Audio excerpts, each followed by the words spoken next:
My name is Emily. Welcome back to my channel. Today I am sourcing at Walmart. I thought I would take you along on a typical day.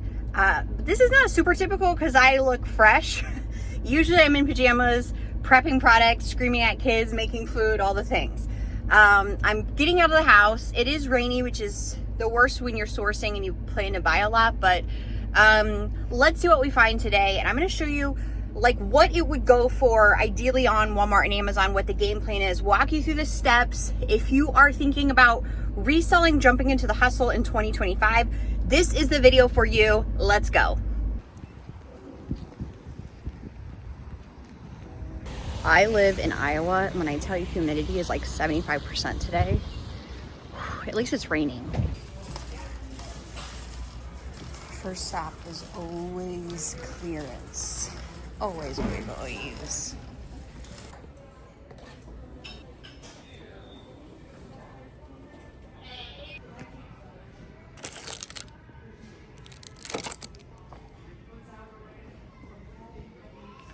Lots of 10 cents.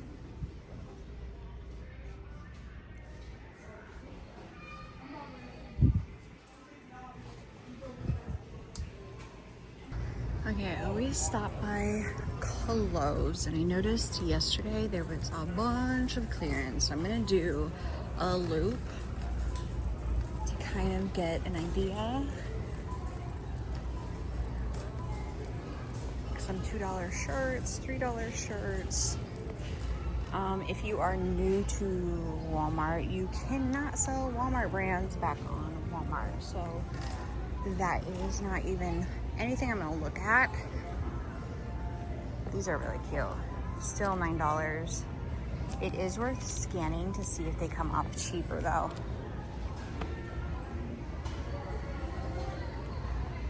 $365 kids. This is a Walmart brand. Wonder Nation, Walmart brand. These would, I wish. Wonder Nation, I think there's clearance here. I mean, you can sell this one.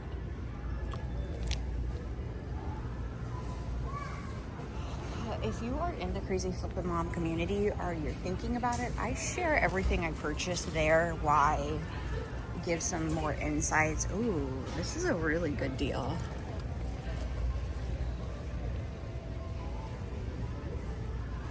$3 hats.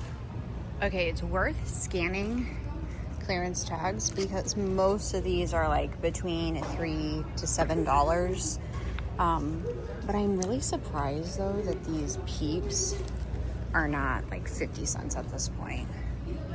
But these are, like they say, 13. They're actually ringing up 7. These are from clearance, which again, usually this store is aggressive marking stuff down, and I'm surprised they aren't any cheaper, but they are cute. Let's see. Okay, I went through girls, boys. I come here like every day, so I know everything that's marked down, and I kind of have a good idea of like what markdowns that are about to happen. And if there's not a lot of clearance, it's because I was just here. Okay, again, George and Ozark, these are Walmart brands. So if you are selling on Walmart, not ones you can list there. Okay, most clearance is in the actual section it comes from. So like the baby clearance is in the baby section. And I am gonna go back to shoes. Hey, I'm gonna go back to shoes really quick and just show you what I mean by this, because this is a good one. And a lot of people don't. These are really cute. A lot of people don't come back to shoes. And when they do, the clearance is locked up. Giant pain. Let's see what they have though.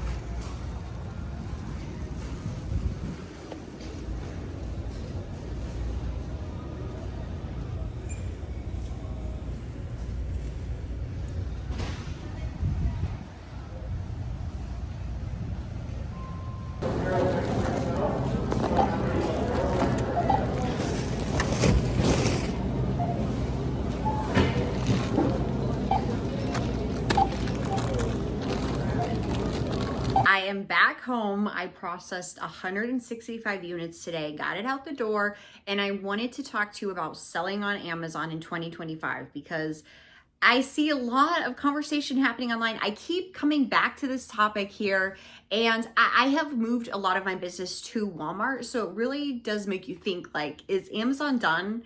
Is the time of selling on Amazon over? And I've seen some pretty harsh takes about selling on Amazon between Instagram and YouTube and all the places. So I wanted to give you my input, my thoughts, if you care, and kind of give you some direction here if you do feel a little bit lost and the weeds on what you should be doing next. The game has definitely changed, and the way we were selling 5 years ago or even 2 years ago is not the way we sell on Amazon today. They have updated some policies. They've made some pretty wide sweeping changes on the platform that for third-party retail arbitrage, online arbitrage sellers, we have to be very, very aware of.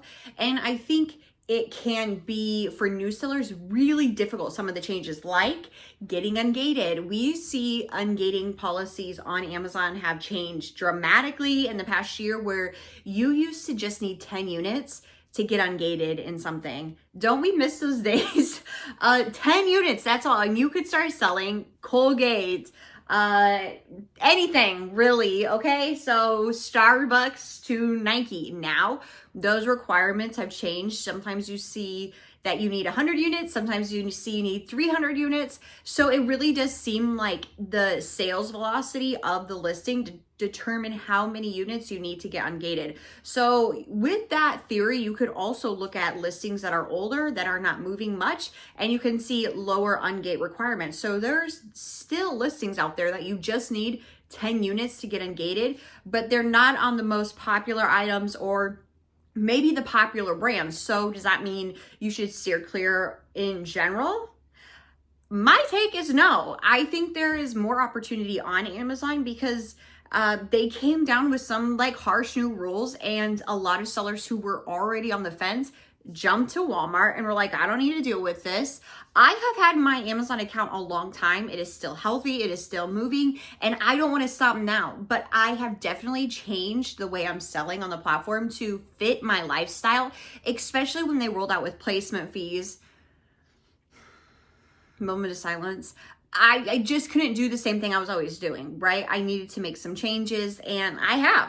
To a lot of Amazon sellers, and last year was a difficult year for Amazon sellers, and I see them more excited about the opportunity, especially, I'm already talking about back to school season in Q4. I sent out a bunch of back to school supplies today. I think there's tons of opportunity on this platform because so many people have left, but you do have to play the game smarter. You have to be locked in, understand what you're doing, because you can really lose a lot of money if you don't, especially if you're getting ungated in this day and age. You're spending more money than you ever have. So you just want to play the game smart so you come out netting money, because if you've been around a while, you know these platforms, it's easy to lose money. Period. Since day one, I feel like, I've been doing this model of selling for a long time, and I still really use some of the same principles I started with. One of the first things I always do, and I want to encourage you, especially if you're a new seller, make sure you can sell the product before you buy it. Do you need to get ungated? And I think that's really step one. And this is why I love SellerAmp, not only on my computer, I have my computer open here looking at inventory, of course, but also on my phone. So when I scan it, it tells me quickly, hey, you can't sell this product anymore. And I want to add this in because Amazon has regated a lot of brands I could sell even 6 months ago. Maybe if you're just coming back to Lego on Amazon, you're like, wait a minute, I can't sell Lego, or you're coming back to Elmer's glue, or you're back to school things that you love to sell for years, and you might find you are now gated. So before you place all those big orders, before you stock up at Walmart, scan the product and look here how it shows you ungated, you can sell it, or next steps, how do you get ungated to sell the product? What are the requirements needed? And I know for a fact there was a really, really popular product I sold for the past 7 years, and I looked yesterday and it's gated. I need 100 units to sell it. So another moment of silence. And some of this back to school stuff is hard to sell on Walmart too because of CPC documents. So if anyone knows how to get out of CPC jail on Walmart, please hit me up. I'd love to talk to you. One of the biggest changes on Amazon is how and where you source. I mean, the information that they have given over the past couple of years is pretty clear, and I'm going to be sharing more in the upcoming weeks about how to keep your account healthy so you can still sell it, especially coming into Q4. But at this point in time, liquidation stores are out. What you need is a receipt that identifies exactly what you bought and what you sold on Amazon. And so many times you go to liquidation stores, or for instance, I love to sell discontinued back in the day. And I would go to these dusty grocery stores and they would give you sometimes handwritten receipts that will not protect you or your account if you get shut down. And so I have had to, unfortunately, give up sourcing at some of my favorite stores like Home Goods. I used to love to buy stuff there, especially like coffee, just because the receipts weren't enough to protect you. And listen, even with a receipt, there's not like 100% chance it's always going to protect you, but I definitely think having a receipt from a store like Walmart, and Amazon knows Walmart, they know they sell new goods, is going to offer your account more protection than a receipt from a store like Home Goods. It's really important that you are shopping from legitimate sources that only sell new products, not liquidation, but also that you're keeping your receipts. If you have most of these generic receipts from McDonald's and Walmart and Taco Bell and wherever else you shop, they are thermal printed and they wear, especially if they're in your car, and then they get faded and then they're no use of you. So make sure you get your receipts, scan them, keep them safe, put them in a dark place. I like to sort mine by month so I know exactly where they are if I need them. Better yet, my card's attached to my Walmart account. So as soon as I swipe and purchase it, that purchase is saved. And I love that stores have rolled this out now, like Target. We are shopping smarter in 2025. Maybe I should just say, are we staying away from sexy brands altogether? Yes. I know that Nike is gated and everybody is finding the loopholes to get Nike back. I have to ask the question, why? Why do we need to sell Nike? There are so many other things, but whatever, you do you. The first big hurdle is ungating. Then the second is, what am I going to sell? Where am I going to source from? And I want to give you some direction for this back to school season as we ramp up through the rest of the year. The merchant game is still fire. And man, I've really perfected this hustle for me and what works for me. So maybe this won't always work for you in your schedule and time constraints, but I scale WFS on Walmart and I focus on merchant on Amazon through the high selling holidays and seasons and the Christmas and the back to school times. So I can get a little piece of both pie without like cross listing my inventory and falling into issues with not being able to fulfill merchant orders on both platforms. This is just what works best for me. When I merchant fulfill on Amazon, I'm getting out of all the extra fees, the placement fees, the issues of sending in inventory and it taking forever, and Amazon managing your inventory and everything else that comes with that. And I have a little bit more control over something in my life. And when I merchant fulfill on Amazon, I am selling hundreds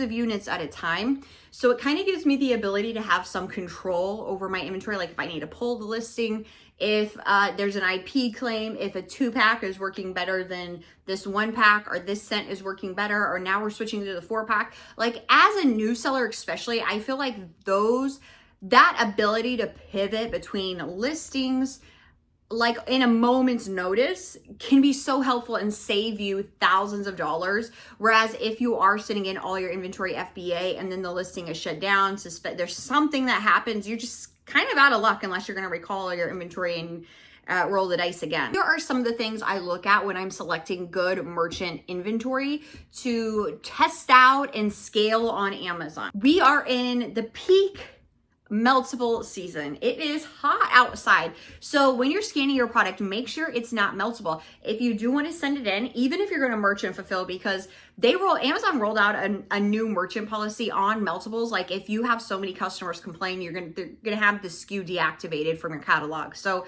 keep this in mind. And like some of the common things you think of when you think of meltable, yes, definitely fall into there, like chocolate, But then there's other things like chapsticks and vitamins that also are meltable. You need to be careful when you're scanning, because also whoever created the listing could put meltable, even if it's brownie mix and there's nothing meltable in there. So I always like to scan and make sure, like, where do I for sure need to sell this product right now? Is there going to be an issue? Do I need to find different products to wrap in this ice packs if I'm going to merchant fulfill so I'm not having tons of complaints? Like, all of those things are playing in my head.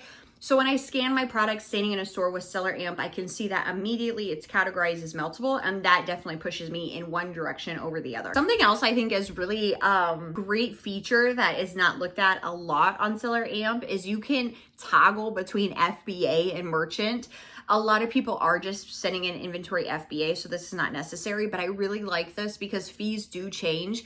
And I remember when I got started, I thought I'm just gonna merchant fulfill because it's cheaper, and that's not always the case, okay? With placement fees, possibly the case, but merchant, you are covering shipping costs. And so really honing in on how much is this gonna ship, also Amazon fees included, can also push you in a direction of, okay, this is inventory that I have to send in, or I need to fulfill it from home. But either way, is it worth it?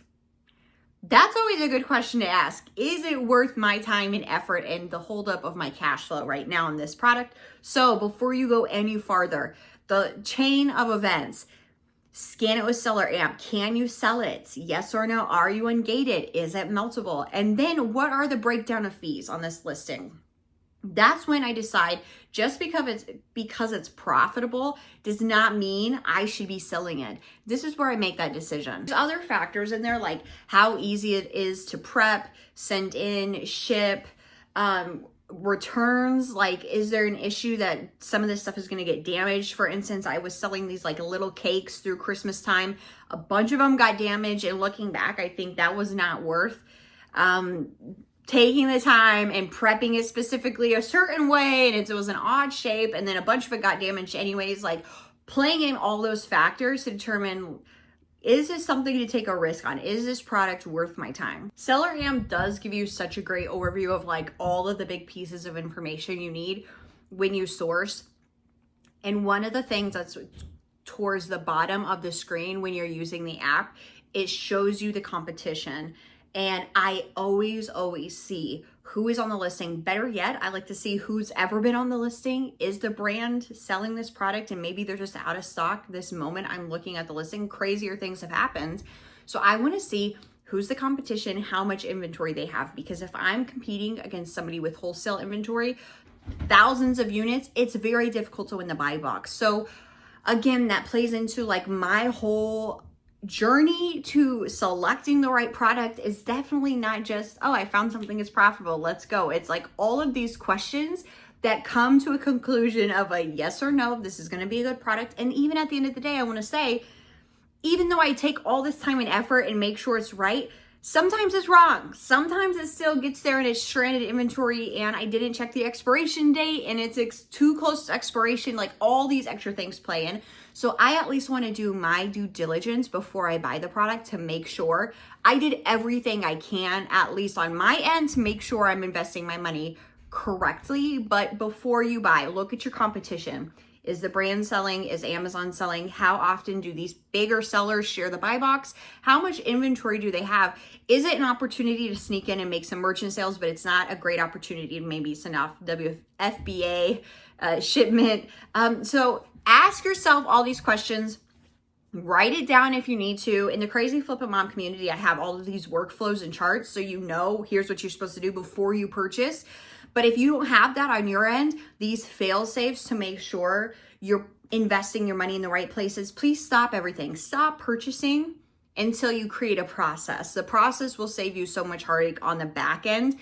This is why I have SellerAmp on my computer, on my phone, because first of all, I never know when I'm going to find a good product. It happens almost every day. So I can quickly scan the listings and make sure I'm good to go. But if you're new, sometimes you don't know what you don't know. You don't know the good brands. You don't know the good listings yet. And you need some extra effort and time before you make that big decision. So first step, link below, go sign up for SellerAmp, download the app on your phone.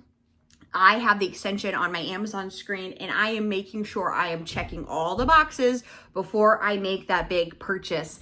Thank you for coming along with me today to source. I hope this has been helpful. Until next time, bye.